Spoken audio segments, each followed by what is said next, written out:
নমস্কার বন্ধুরা, মিষ্টি অ্যান্ড মমস কিচেন চ্যানেলে আপনাদের সবাইকে স্বাগত জানাই।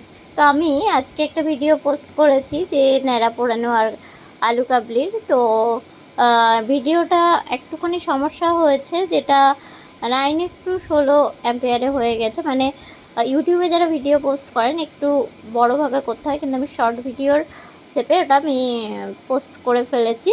তো আমার একটা বান্ধবী ফোন করে বললো ও বাড়িতে আলু কাবলি বানাতে চায়, একটু ভিডিওটা ঠিক করে মানে যাতে ও বড়োভাবে দেখতে পারে, তার জন্য একটু পোস্ট করতে। তো আপনাদের অনেকেরই সমস্যা থাকতে পারে, তো আলু কাবলি ভিডিওটার জন্য আমি একটু বড় করে মানে ঠিকঠাকভাবে আবারও পোস্ট করছি। তো দেখুন, আলুগুলোকে সেদ্ধ করে ছোটো ছোটো করে কেটে নেওয়া হয়েছে, আর ছোলাটাও সেদ্ধ করে নেওয়া হয়েছে। ওর মধ্যে পেঁয়াজ, লঙ্কা কুচি, ধনে পাতা কুচি সব কিছুকে দিয়ে দেওয়া হলো। আপনারা চাইলে একটু টমেটো কুচিও অ্যাড করতে পারেন, আর একদম লাস্টে ঝুরি ভাজাও অ্যাড করে দিতে পারেন।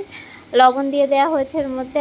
আর এবারে দিয়ে দেওয়া হচ্ছে টক জল, এটা তেঁতুল গুলে রাখা জল, এটাকে অ্যাড করে দেওয়া হলো। অনেকে চাইলে সামান্য একটু গন্ধরাজ লেবু একটু দিয়ে দিতে পারেন। আর এই যে একটু ড্রাই রোস্ট করে রাখা আছে জিরে গুঁড়ো, এটাকে শুকনো কড়াইতে ভেজে ড্রাই রোস্ট করা আছে, তো এটাকেও দিয়ে দেওয়া হলো এবং এটাকে খুব ভালো করে মিক্সড করে নেওয়া হবে।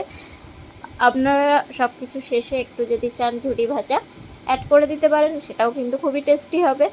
তো এভাবেই বানিয়ে নিতে পারেন বাড়িতে হোমমেড আলু কাবলি। এটা আমার একটা দিদিভাই হয়, মৌদি আজকে এটা বানাচ্ছে। আর দোলের আগের দিন সন্ধ্যাবেলা জাস্ট আমাদের এটা জমে গেল, খুবই লোভনীয় হয়েছিল, টেস্টিও হয়েছে। আর মেয়েদের কাছে তো বিশেষ করে অনেক ছেলেরাও খেতে আজকাল ভালোবাসে।